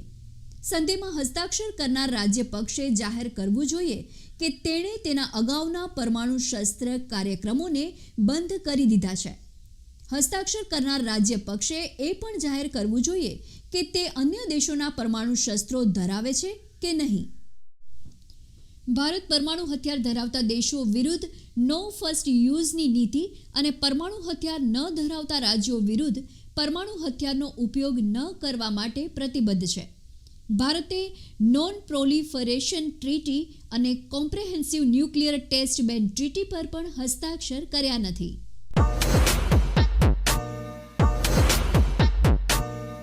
DRDO એ આકાશ એનજી મિસાઇલનું સફળતાપૂર્વક પરીક્ષણ કર્યું. એ વિશે વાત કરીએ તો સંરક્ષણ સંશોધન અને વિકાસ સંગઠને તાજેતરમાં ઓડિશાના દરિયાકાંઠેથી આકાશ એનજી મિસાઇલનું સફળતાપૂર્વક પરીક્ષણ હાથ ધર્યું છે. આ મિસાઇલ પ્રણાલી હવાઈ જોખમોને અટકાવવા તથા ઓછા કરવામાં સક્ષમ છે. તેમજ આ મિસાઇલ ભારતીય વાયુસેનાની સંરક્ષણ પ્રણાલીને વધુ મજબૂત કરશે. આકાશ એનજી વિશે વાત કરીએ તો આકાશ એનજી એ એક મધ્યમ અંતરની સપાટીથી હવામાં ખૂબ જ ગતિથી પ્રહાર કરી શકતી સંરક્ષણ પ્રણાલી છે. તેનો વિકાસ સંરક્ષણ સંશોધન અને વિકાસ સંગઠન દ્વારા કરવામાં આવ્યો છે. DRDO તથા ભારતીય ડાયનામિક્સ લિમિટેડ દ્વારા સંયુક્ત રીતે આ મિસાઇલની સિસ્ટમ વિકસાવવામાં આવી છે. જ્યારે Bharat electronics limited, Tata power, strategic engineering division અને લાર્સન એન્ડ ટુબ્રોએ આ મિસાઇલ સિસ્ટમ માટે રડાર, કંટ્રોલ સિસ્ટમ અને લોન્ચર સિસ્ટમ વિકસાવી છે. આ મિસાઇલ 18,000 મીટરની ઊંચાઈએથી 50થી 60 કિલોમીટર દૂર રહેલા વિમાનને પણ લક્ષ્ય બનાવવાની ક્ષમતા ધરાવે છે. આ મિસાઇલ લડાકુ વિમાનો, ક્રૂઝ મિસાઇલો અને હવાથી સપાટી સુધી મારક ક્ષમતા ધરાવતી મિસાઇલો જેવા હવાઈ લક્ષ્યોને બેઅસર કરી શકે છે. ભારતીય સેના અને ભારતીય વાયુસેના હેઠળ આ મિસાઇલ સેવારત છે. તે એકીકૃત રેમજેટ રોકેટ પ્રપલ્શન સિસ્ટમનો ઉપયોગ કરે છે. ડિસેમ્બર 2020માં વડાપ્રધાન શ્રી નરેન્દ્રભાઈ મોદીની અધ્યક્ષતામાં મળેલી સંરક્ષણ અંગેની કેબિનેટ કમિટીએ આકાશ મિસાઇલ સંરક્ષણ પ્રણાલીના નિકાસને મંજૂરી આપી હતી. તેના અંતર્ગત Philippines, Malaysia, Thailand, Belarus, UAE અને વિયેતનામ સહિતના ઘણા દેશોએ આકાશ મિસાઇલ સિસ્ટમમાં પોતાનો રસ દાખવ્યો છે. આકાશ એન્જિનની વિશેષતા વિશે વાત કરીએ તો આકાશ મિસાઇલની બેટરીમાં એક Rajendra 3D passive electronically scanned array radar અથવા સિમ્પલ રાજેન્દ્ર રડાર અને 3 મિસાઇલો સાથે 4 લોન્ચરનો સમાવેશ થાય છે. દરેક બેટરીની મદદથી 64 જેટલા લક્ષ્યોને ટ્રેક કરી શકાય છે અને તેનો ઉપયોગ 12 જેટલા હુમલાઓ કરવા માટે થઈ શકે છે. આ મિસાઇલ વાહનોના કાફલાની સુરક્ષા કરવામાં સક્ષમ છે. તે 2000 કિલોમીટરના ક્ષેત્ર માટે હવાઈ સંરક્ષણ પૂરું પાડે છે. પેસિવ ઇલેક્ટ્રોનિકલી સ્કેન્ડ એરે વિશે વાત કરીએ તો પેસાને પેસિવ ફેસ્ડ એરે તરીકે પણ ઓળખવામાં આવે છે. પેસા એ એન્ટેના છે જેમાં રેડિયો તરંગોના બીમને ઇલેક્ટ્રોનિક રીતે જુદી જુદી દિશામાં નિર્દેશિત કરી શકાય છે. રડારમાં પેસાનો ઉપયોગ બહોળા પ્રમાણમાં થાય છે.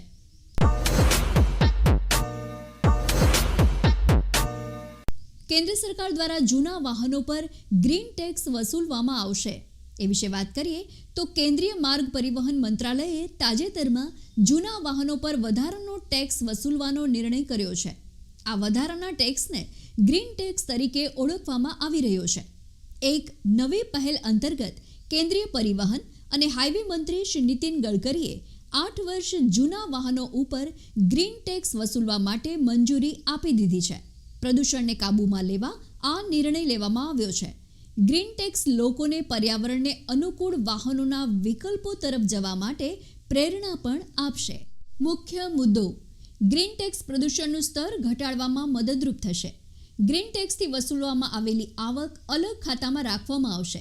પ્રદૂષણની સમસ્યાનો સામનો કરવા માટે આ રકમનો ઉપયોગ કરવામાં આવશે. રાજ્યોને પણ ઉત્સર્જન પર નજર રાખવા માટે અત્યાધુનિક સુવિધાઓ સ્થાપવા અંગે સૂચવવામાં આવ્યું છે. વાહનો પર કેવી રીતે ટેક્સ લાગશે એ વિશે વાત કરીએ તો ગ્રીન ટેક્સ માપદંડો હેઠળ 8 વર્ષથી વધુ જૂના વાહનોના ફિટનેસ સર્ટિફિકેટ નવીનીકરણ સમયે ગ્રીન ટેક્સ વસૂલવામાં આવશે. તે માર્ગવેરાના 10%થી 25% ભરવો પડશે. જ્યારે સિટી બસો જેવા જાહેર પરિવહન વાહનોએ ગ્રીન ટેક્સ ઓછો ભરવો પડશે. જો કે ખેતીમાં ઉપયોગમાં લેવામાં આવતા ટ્રેક્ટર અને લણણીના સાધનો વગેરેને આ કરમાંથી મુક્તિ મળશે. ગ્રીન ટેક્સ એટલે શું એ વિશે વાત કરીએ તો ગ્રીન ટેક્સને પ્રદૂષણ કર અથવા પર્યાવરણ કર તરીકે પણ ઓળખવામાં આવે છે. પ્રદૂષણ ઉત્પન્ન કરનારી વસ્તુઓ પર લગાવવામાં આવતી તે એક એક્સાઇઝ ડ્યુટી છે. આ કર લોકોની વર્તણૂકીય બદલાવને પ્રોત્સાહિત કરશે, જે પ્રદૂષણ ઘટાડવા માટે જરૂરી છે.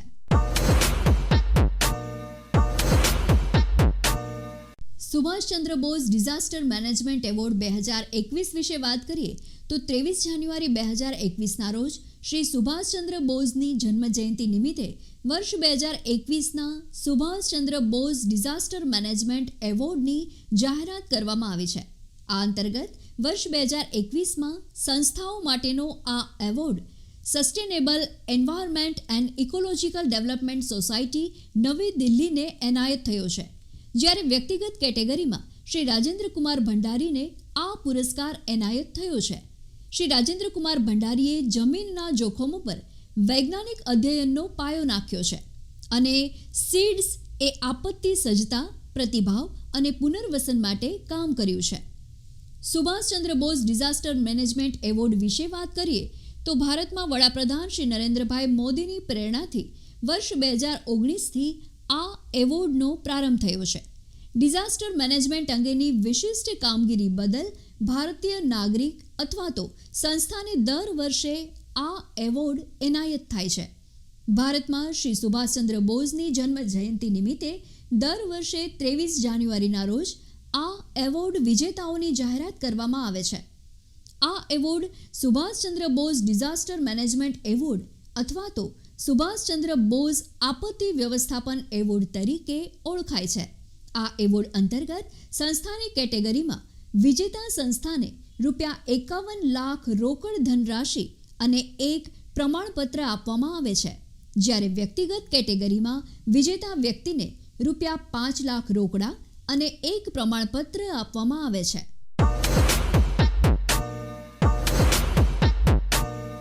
તો ટ્રાન્સપરન્સી ઇન્ટરનેશનલ દ્વારા તાજેતરમાં પ્રસિદ્ધ કરાયેલા વિશ્વના 180 દેશોના કરપ્શન પરસેપ્શન ઇન્ડેક્સ 2020માં અન્ય દેશોની સરખામણીમાં ભ્રષ્ટાચારને મામલે ભારત 86મા ક્રમાંકે રહ્યું છે.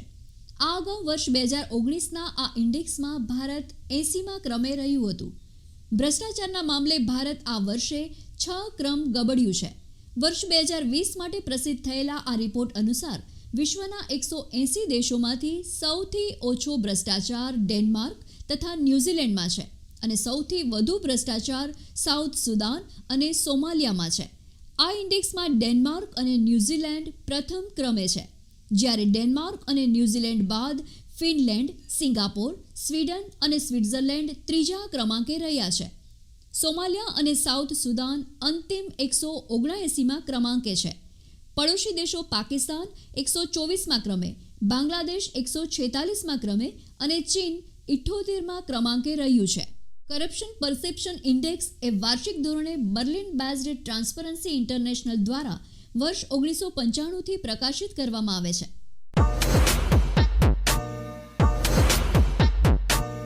ઉદ્યોગ સહાયક એન્ટરપ્રાઇઝીસ નેટવર્ક પર ડ્રાફ્ટ નીતિ એ વિશે વાત કરીએ તો federation of Indian chambers of commerce and industry, Tata institute of social sciences અને અઝીમ પ્રેમજી યુનિવર્સિટી દ્વારા ઉદ્યોગ સહાયક એન્ટરપ્રાઇઝીસ નેટવર્ક ફ્રેમવર્ક ડ્રાફ્ટ નીતિને રજૂ કરવામાં આવી છે. યુઝનેટ ફ્રેમવર્ક પોલિસી વિશે વાત કરીએ તો ઉદ્યોગ સહાયક એન્ટરપ્રાઇઝીસ નેટવર્ક ફ્રેમવર્ક અંતર્ગત એ બાબત પર ભાર મૂકવામાં આવ્યો છે કે ભારતમાં વધુ નેનો ઉદ્યમીઓ તૈયાર કરવા કરતાં વર્તમાનના માઇક્રો સ્મોલ એન્ટરપ્રાઇઝીસના વિકાસ પર વધુ ભાર આપવો જોઈએ. આ ફ્રેમવર્ક 62 મિલિયનથી વધુ નેનો અને માઇક્રો એન્ટરપ્રાઇઝને ગ્રોથ આધારિત સેવાઓ પૂરી પાડવાના હેતુથી બનાવવામાં આવ્યું છે. આવા નેનો અને માઇક્રો એન્ટરપ્રાઇઝીસ ભારતમાં 10 મિલિયનથી વધુ લોકોને રોજગારી આપે છે. આ ડ્રાફ્ટ ફ્રેમવર્કનો હેતુ દેશવ્યાપી ઉદ્યોગ સાહસિક નેટવર્ક વિકસિત કરવાનો છે. ફ્રેમવર્કનો હેતુ એ વિશે વાત કરીએ તો વૃદ્ધિના પડકારોનો સામનો કરી રહેલા નેનો અને માઇક્રો એન્ટરપ્રાઇઝને નીતિઓ, સરકારી યોજનાઓ, ધિરાણ વિકલ્પો અને ધીરનાર વગેરે અંગે માહિતી પ્રદાન કરવાના હેતુ સાથે આ માળખું તૈયાર કરવામાં આવ્યું છે. તેના અંતર્ગત એક સપોર્ટ સિસ્ટમ વિકસાવવામાં આવશે જે સાહસોને નવી તકનીકીઓ અપનાવવા અને ઉત્પાદકતામાં વધારો કરવામાં મદદ કરશે. ફ્રેમવર્કનું મહત્વ એ વિશે વાત કરીએ તો ડ્રાફ્ટ પોલિસી અંતર્ગત અર્થતંત્રના અનૌપચારિક ક્ષેત્રમાં વૃદ્ધિના પડકારોનો સામનો કરી રહેલા નેનો અને સૂક્ષ્મ ઉદ્યોગોને મોટું ઉત્તેજન મળશે. આ ફ્રેમવર્ક અંતર્ગત નાના અને સૂક્ષ્મ ઉદ્યોગોને ઉત્તેજન આપીને 5 વર્ષમાં 10.3 મિલિયન નોકરીઓનું સર્જન કરવામાં મદદ મળશે.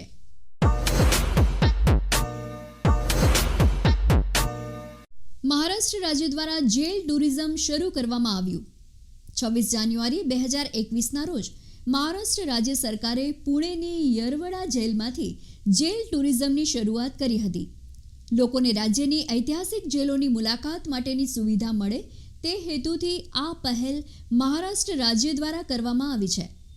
બ્રિટિશ શાસનકાળ દરમિયાન વિવિધ સ્વાતંત્ર્ય સેનાનીઓ જેવા કે શ્રી મહાત્મા ગાંધીજી, શ્રી મોતીલાલ નહેરુ, શ્રી લોકમાન્ય તિલક, શ્રી પંડિત જવાહરલાલ નહેરુ, સુગ્નશ્રી સરોજિની નાયડુ, શ્રી સરદાર વલ્લભભાઈ પટેલ અને શ્રી સુભાષચંદ્ર બોઝ જેવા અનેક મહાનુભાવોને આ યરવડાની જેલમાં કેદ કરવામાં આવ્યા હતા. આ જેલ વિવિધ સ્વાતંત્ર્ય સેનાનીઓની યાદગીરી સાથે સંકળાયેલ છે. યરવડા સેન્ટ્રલ જેલ વિશે વાત કરીએ તો મહારાષ્ટ્રના પુણેની યરવડા સેન્ટ્રલ જેલ એ ઉચ્ચ સુરક્ષા ધરાવતી જેલ છે. તે મહારાષ્ટ્ર રાજ્યની સૌથી મોટી જેલ છે. ઉપરાંત તે દક્ષિણ એશિયાની મોટી જેલો પૈકીની એક છે. તેમાં 5000 કરતાં વધુ કેદીઓ રાખવાની ક્ષમતા છે. આ જેલ બ્રિટિશરો દ્વારા વર્ષ 1871માં બનાવવામાં આવી હતી. આ જેલ 4 ઊંચી દિવાલોથી સુરક્ષિત કરવામાં આવી છે અને તેનો વિભિન્ન સુરક્ષા ક્ષેત્રો અને બેરેકમાં વિભાજિત કરવામાં આવેલ છે. તેમાં હાઈ સિક્યુરિટીવાળા કેદીઓ માટે ઈંડા આકારના કોષોનો પણ સમાવેશ થાય છે.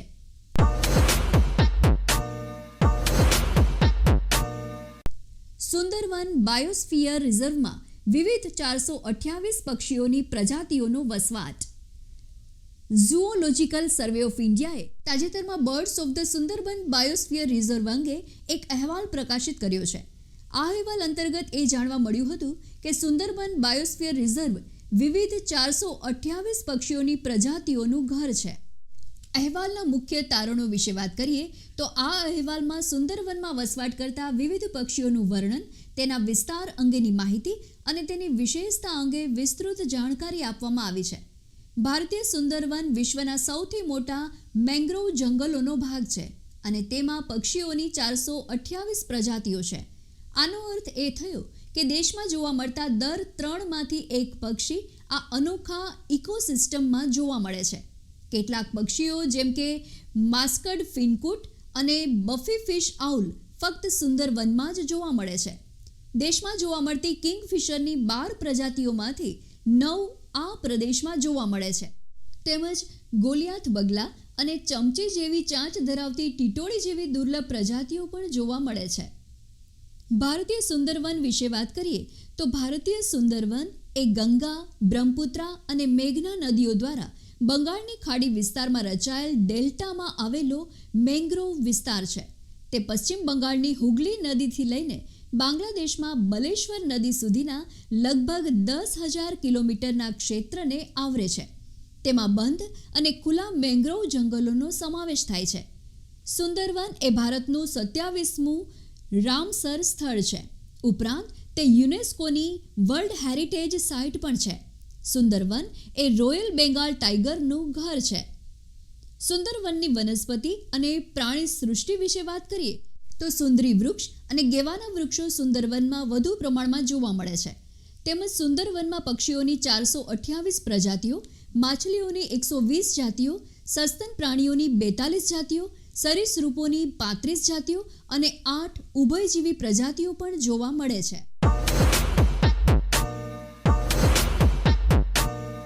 રાષ્ટ્રીય કુષ્ઠરોગ નિવારણ દિન એ વિશે વાત કરીએ તો ભારતમાં દર વર્ષે 30 જાન્યુઆરીના રોજ રાષ્ટ્રીય કુષ્ઠરોગ નિવારણ દિવસ તરીકે ઉજવવામાં આવે છે.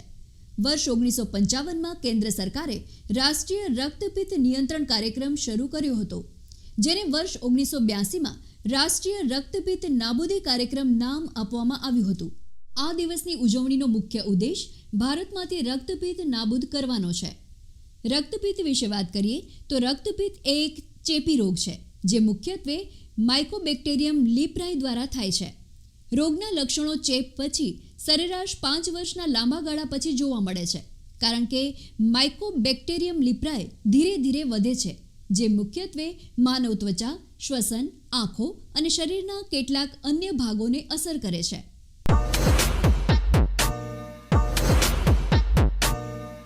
ભારતીય સશસ્ત્ર દળોએ અંદમાન અને નિકોબાર ખાતે એમ્ફેક્સ 21 નામની ત્રિપક્ષીય કવાયત હાથ ધરી.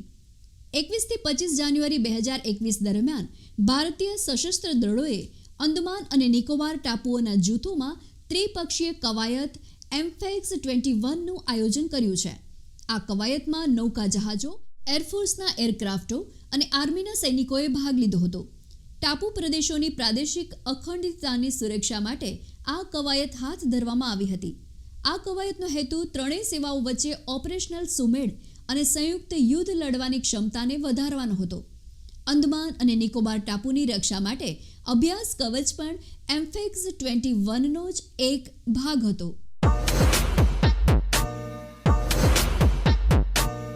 સ્પેસએક્સ એ ફાલ્કન 9 રોકેટની મદદથી રેકોર્ડ 143 સેટેલાઇટ લોન્ચ કર્યા. એ વિશે વાત કરીએ તો એલન મસ્કની કંપની સ્પેસએક્સ એ તાજેતરમાં ફાલ્કન 9 રોકેટની મદદથી રેકોર્ડ 143 સેટેલાઇટ લોન્ચ કર્યા છે. આ નવા લોન્ચિંગ સાથે સ્પેસએક્સ એ ભારતીય અવકાશ સંશોધન સંગઠનનો અગાઉનો રેકોર્ડ તોડ્યો છે. ઇસરોએ અગાઉ ફેબ્રુઆરી 2017માં એક જ પ્રક્ષેપણ દ્વારા 104 સેટેલાઇટોને લોન્ચ કર્યા હતા. સ્પેસએક્સ દ્વારા સેટેલાઇટ પ્રક્ષેપણ માટે ફાલ્કન 9 રોકેટનો ઉપયોગ કરવામાં આવ્યો છે અને આ મિશનને ટ્રાન્સપોર્ટર 1ના રૂપમાં નામિત કર્યું છે.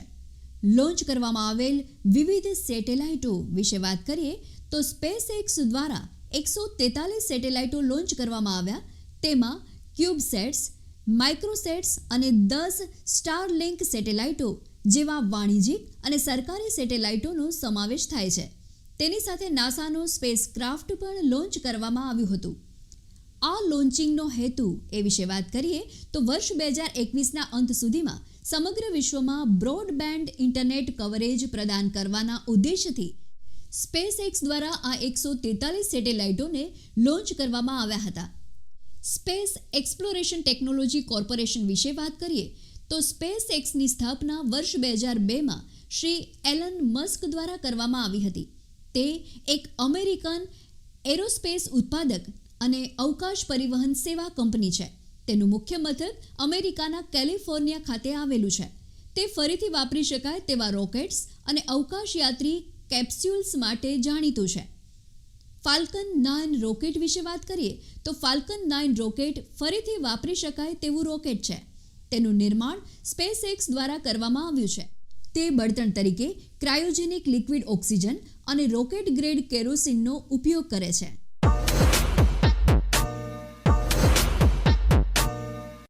હવે જોઈએ વન લાઇનર ફેક્ટ્સ. ગુજરાત ચૂંટણી આયોગને શ્રેષ્ઠ રાજ્ય ચૂંટણી આયોગનો એવોર્ડ. બેંગલુરુની જનાગ્રહ સંસ્થા દ્વારા તાજેતરમાં કેન્દ્રીય ગૃહ અને શહેરી બાબતના રાજ્યમંત્રી શ્રી હરદીપસિંહ પુરીના અધ્યક્ષ સ્થાને એક વર્ચ્યુઅલ પુરસ્કાર સમારોહનું આયોજન કરવામાં આવ્યું હતું કે જેમાં ગુજરાત રાજ્ય ચૂંટણી આયોગને શ્રેષ્ઠ રાજ્ય ચૂંટણી આયોગ તરીકેનો પુરસ્કાર આપી સન્માન કરવામાં આવ્યું હતું.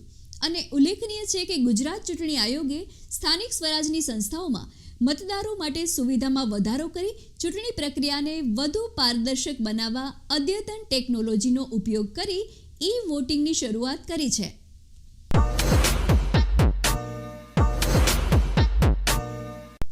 અમદાવાદ રેલવે સ્ટેશન પર દેશની પ્રથમ door to door luggage parcel સેવા શરૂ કરવામાં આવી. અમદાવાદ રેલવે સ્ટેશન પર ભારતીય રેલવેની પ્રથમ door to door luggage parcel સેવા શરૂ કરવામાં આવી છે. આની મદદથી ટ્રેનમાં મુસાફરી કરતા લોકોએ સામાન સાથે લઈને જવું નહીં પડે. ઘરે બેઠા બેઠા સામાન સ્ટેશન સુધી પહોંચાડી શકાય તેવી વ્યવસ્થા રેલવે દ્વારા ઊભી કરવામાં આવી છે. આ સુવિધાની મદદથી મુસાફરો મોબાઈલ એપ અથવા તો વેબસાઇટના માધ્યમથી લગેજ બુક કરાવી શકશે.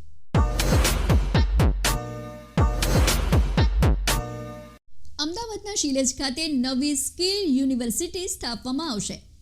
ગુજરાત સરકાર પીપીપી ધોરણે અમદાવાદના શિલેજ ખાતે નવી સ્કિલ યુનિવર્સિટી સ્થાપશે. શિલેજ નજીક કલોલ તાલુકાના નાસમેડ ગામ ખાતે 20 એકરમાં તાતા જૂથ ₹250 કરોડના ખર્ચે મેન્યુફેક્ચરિંગ સેક્ટરની જરૂરિયાત પૂરી કરવા તાતા ઇન્ડિયન ઇન્સ્ટિટ્યૂટ ઓફ વ્હીકલ્સ સ્થાપી રહ્યું છે. જ્યારે આ નવી સ્કિલ યુનિવર્સિટી સર્વિસ સેક્ટર માટે ઊભી થશે. સર્વિસ સેક્ટરમાં સ્કિલ ડેવલપમેન્ટ ખાતે આ નવી યુનિવર્સિટી ડિગ્રી ડિપ્લોમા અભ્યાસક્રમો ઓફર કરશે. Finance, hospitality, hotel management, tourism વગેરે સેક્ટર્સ માટેના અદ્યતન સ્કિલ ડેવલપમેન્ટના અભ્યાસક્રમો આ યુનિવર્સિટીમાં ચલાવવામાં આવશે. ગુજરાતી અને હિન્દી ફિલ્મના જાણીતા અભિનેતા શ્રી અરવિંદ જોશીનું નિધન. ગુજરાતી ફિલ્મો, નાટકો તથા હિન્દી ફિલ્મોમાં પણ અભિનય કરનાર જાણીતા અભિનેતા શ્રી અરવિંદ જોશીનું 84 વર્ષની વયે મુંબઈની નાણાવટી હોસ્પિટલમાં નિધન થયું હતું. બાણશૈયા નાટકથી તેઓ ખૂબ પ્રખ્યાત થયા હતા. બોલિવૂડની પ્રખ્યાત ફિલ્મ શોલેમાં તેમણે ભૂમિકા ભજવી હતી. વર્ષ 1961ની ચુંદડી ચોખા નામની ગુજરાતી ફિલ્મથી તેમણે અભિનયની શરૂઆત કરી હતી. આ ફિલ્મ બાદ તેમણે કંકુ, વેલીને આવ્યા ફૂલ, જન્મટીપ, રા માંડલિક, વેરનો વારસ, ડાકુરાણી ગંગા, ઘેર ઘેર માટીના ચૂલા, ઢોલા મારું, નાણાં વગરનો નાથિયો, ફૂટપાથની રાણી, વણઝારી વાવ જેવી અનેક ગુજરાતી ફિલ્મોમાં અભિનય કર્યો હતો.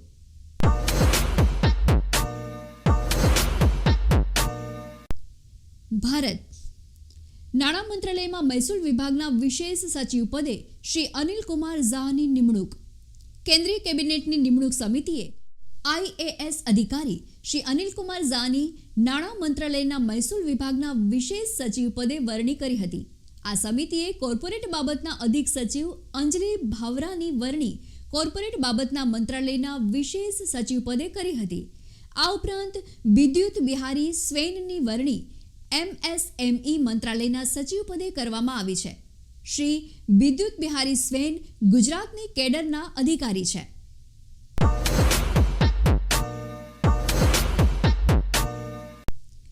કેન્દ્રીય કેબિનેટે 850 મેગાવોટના રેટલ હાઇડ્રો પાવર પ્રોજેક્ટને મંજૂરી આપી. કેન્દ્રીય કેબિનેટે તાજેતરમાં 850 મેગાવોટના રેટલ હાઇડ્રો પાવર પ્રોજેક્ટને મંજૂરી આપી છે. આ પ્રોજેક્ટનું નિર્માણ ચિનાબ નદી પર કરવામાં આવશે. તે Jammu Kashmir state power development corporation અને નેશનલ હાઇડ્રો ઇલેક્ટ્રિક પાવર કોર્પોરેશનનું સંયુક્ત સાહસ છે.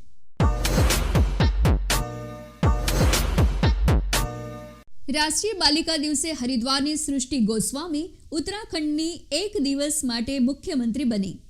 રાષ્ટ્રીય બાલિકા દિવસ એટલે કે 24 જાન્યુઆરીના રોજ હરિદ્વારની સૃષ્ટિ ગોસ્વામી ઉત્તરાખંડની એક દિવસની મુખ્યમંત્રી બની હતી. 19 વર્ષની સૃષ્ટિ ગોસ્વામી ઉત્તરાખંડના રૂડકીની પીજી કોલેજમાં BSc એગ્રીકલ્ચરનો અભ્યાસ કરી રહી છે. કર્ણાટક મુખ્યમંત્રીશ્રીએ અવલોકના સોફ્ટવેર લોન્ચ કર્યો.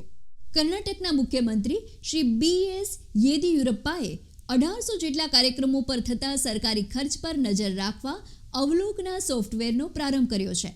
આ સોફ્ટવેર વિવિધ વિકાસ કાર્યક્રમો પર સરકારી અનુદાનો અને ફાળવણી અંગે મત વિસ્તાર મુજબની વિગતો આપશે. આ સોફ્ટવેર રાજ્યના શાસન પારદર્શિતામાં વધારો કરવામાં મદદરૂપ થશે.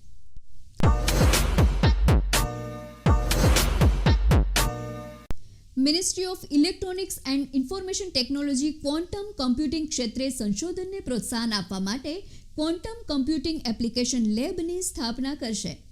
Ministry of electronics and information technology Amazon web સર્વિસીસના સહયોગથી ક્વોન્ટમ કમ્પ્યુટિંગ સંબંધિત સંશોધન અને વિકાસને પ્રોત્સાહન આપવા માટે ક્વોન્ટમ કમ્પ્યુટિંગ એપ્લિકેશન લેબની સ્થાપના કરશે.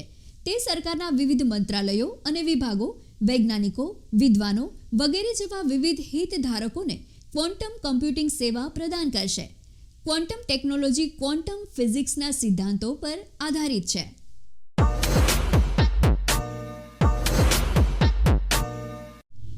મેસ્ક્રેડ 2021નું ઉદ્ઘાટન કેન્દ્રીય આરોગ્ય મંત્રી શ્રી ડોક્ટર હર્ષવર્ધન દ્વારા કરવામાં આવ્યું.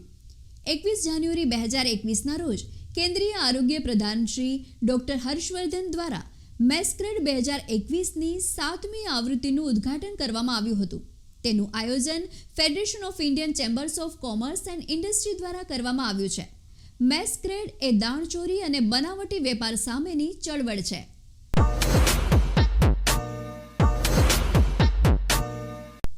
કેન્દ્રીય આદિજાતિ બાબતોના મંત્રી શ્રી અર્જુન મુંડાએ ગોવામાં પ્રવાસી શ્રમિકો માટે શ્રમ શક્તિ પોર્ટલ અને શ્રમ સાથીનો શુભારંભ કર્યો. ગોવાના મુખ્યમંત્રી શ્રી પ્રમોદ સાવંત ગોવામાં સ્થળાંતર કામદારો માટે સ્થળાંતર સેલ પણ શરૂ કરશે. શ્રમ શક્તિ પોર્ટલ એ રાષ્ટ્રીય સ્થળાંતર સપોર્ટ પોર્ટલ છે.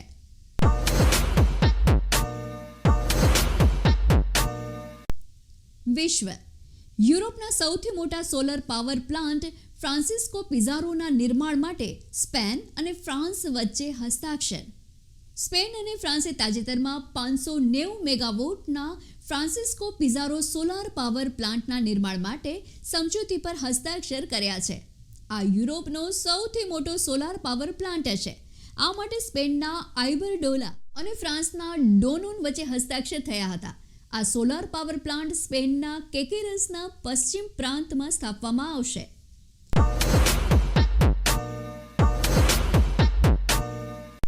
યુએસના રાષ્ટ્રપતિ શ્રી જો બાઇડેન દ્વારા ન્યૂ સ્ટાર્ટ સંધિને 5 વર્ષ વધારવાનો પ્રસ્તાવ. યુએસના રાષ્ટ્રપતિ શ્રી જો બાઇડેને તાજેતરમાં ન્યૂ સ્ટાર્ટ સંધિને 5 વર્ષ વધારવાનો પ્રસ્તાવ મૂક્યો હતો. રશિયાએ આ પ્રસ્તાવને આવકાર્યો છે. વર્ષ 2010માં ચેક રિપબ્લિકની રાજધાની પ્રાગ ખાતે